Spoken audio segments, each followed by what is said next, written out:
Hello everyone, welcome back to my mini blog. Sorry, that is my long blog to friends. ଆଜି ଥିଲା new year ତ new ଇୟରର long blog ପାଇଁ ମୁଁ ପୁରା ready ହେଇଯାଇଥିଲି and ଦେନ୍ ମୁଁ just ପଳେଇଥିଲି ଟିକେ ବସିବା ପାଇଁ ଆଉ ଭାବୁଥିଲି ଏଇ ୟୁଟ୍ୟୁବର ମାନେ ନିଜ ଲୋକମାନଙ୍କର ମୁହଁ ନ ଦେଖି କୋଉଭଳିଆ ଠକୁଛନ୍ତି ଭଗବାନ। କିନ୍ତୁ କୌଣସି କଥା ନାହିଁ, ଆମେ ଏମିତି କଦାପି ବି କରିବାନି। ଆମର ବି ଏମିତି ବି କଦାପି ବି ଇଚ୍ଛା ନାହିଁ କି ଏମିତି ବେକାରିଆ କାମ କରିକି ୟୁଟ୍ୟୁବର ସବସ୍କ୍ରାଇବର ମାନଙ୍କୁ ବଢ଼ାଇବା ପାଇଁ। ତ ଦେନ୍ ମୁଁ ଚାଲି ଯାଇଥିଲି ଟିକେ ଗାଧେଇ ପାଧେଇକି ରେଡ଼ି ହେଇଯିବା ପାଇଁ, କାରଣ ନା ଠାକୁରଙ୍କ ଦର୍ଶନ ଆଜି କରିବାରେ ମୋର ଇଣ୍ଟରେଷ୍ଟେଡ଼ଟା ବହୁତ ହିଁ ବଢ଼ି ଯାଇଥିଲା। ତ ମୁଁ ଆଉ ନିଜକୁ ସମ୍ଭାଳି ପାରିନଥିଲି ଆଉ ପଳେଇଥିଲି। ଆଣ୍ଡ ସେଇଟା ବି ଭିଡ଼ିଓରେ ଆଡ଼୍ କରିଦେଇକି ଠାକୁରଙ୍କର ଦର୍ଶନ କରେଇଦେବାଟା କିଛି ଭୁଲ ନଥିଲା।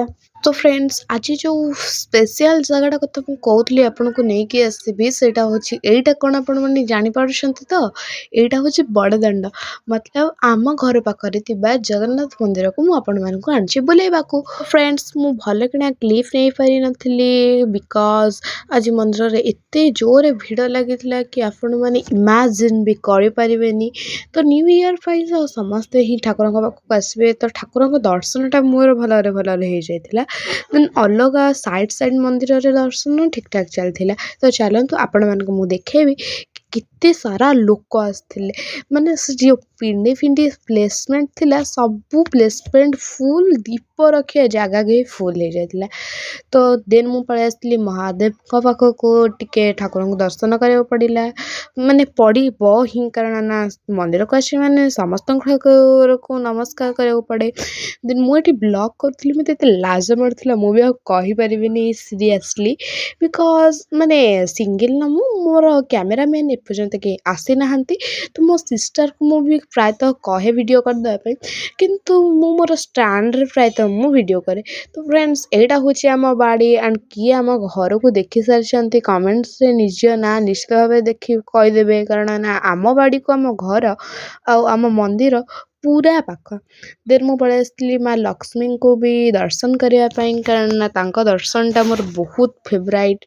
ଦେନ୍ ସେଇ ପ୍ଲେସମେଣ୍ଟରୁ ଗୋଟେ ଫାଙ୍କା ପ୍ଲେସମେଣ୍ଟ, ଅର୍ଥାତ୍ ଆମର ସେଠି ଅଛନ୍ତି ମା ବିରଜା, ତ ତାଙ୍କୁ ଦର୍ଶନ ନ କରିଲେ ଆମର ହେବନି।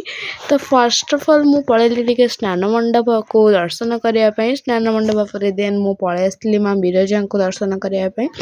ବିରଜା ଅର୍ଥ ଏଠି ଆମର ବିରଜା କହନ୍ତିନି, ପ୍ରାୟତଃ ବିମ୍ବଳି କହନ୍ତି ମାଙ୍କୁ, ମୁଁ କିନ୍ତୁ ବିରଜା କହିଦେଉଛି। ଦ୍ୟାଟ୍ସ ରିଜନ୍ ହେଉଛି କି ଆମେ ଯାଜପୁରିଆ ପବନା, ଆଣ୍ଡ ଏଇ ପବନା ତ ମୁଁ କିଛି ମାନେ ନା।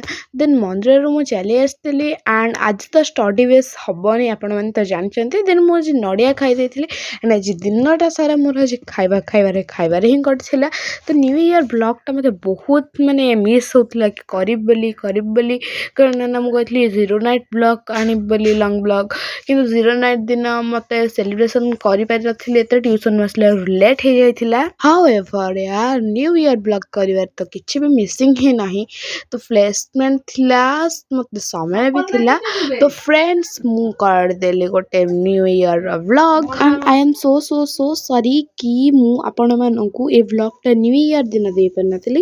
ଦେନ୍ ମୁଁ ପଳେଇ ଆସିଥିଲି ରୁଟି ସହିତ ଡାଲମା ଖାଇବା ପାଇଁ, ବିକଜ୍ ଇଚ୍ଛା ହେଲାନି ଖାଇବା ପାଇଁ। ଆଣ୍ଡ ରାତିକୁ ଥିଲା ଆମର ମୋମୋଜ୍, ଯେଉଁଟାକି ହେଇଥିଲା ହୋମ୍ ମେଡ଼୍ର। ଆମ ଘର ଲୋକ କହନ୍ତି କି ହୋମ୍ ମେଡ଼୍ ମୋମୋଜ୍ ଥରେ ଟ୍ରାଏ କର, ଆଣ୍ଡ ମୁଁ ବି ଆଜି ହୋମ୍ ମେଡ଼୍ ମୋମୋଜ୍ ଟ୍ରାଏ କରିଦେଇଥିଲି। ଆଣ୍ଡ ଆମ ଘର ଲୋକଙ୍କର ତା'ର ଟେଷ୍ଟର ଇମାଜିନେସନ୍ଟା ବହୁତ ହିଁ ଭଲ ଥିଲା। ଟିକେ ଖଟା ହେଇଯାଇଥିଲା, କିନ୍ତୁ ମୋତେ ବହୁତ ଟେଷ୍ଟି ଲାଗିଲା ମୋମୋର ଟେଷ୍ଟଟା। ତ ଫ୍ରେଣ୍ଡସ୍, ଆଜି ପାଇଁ ଏତିକି।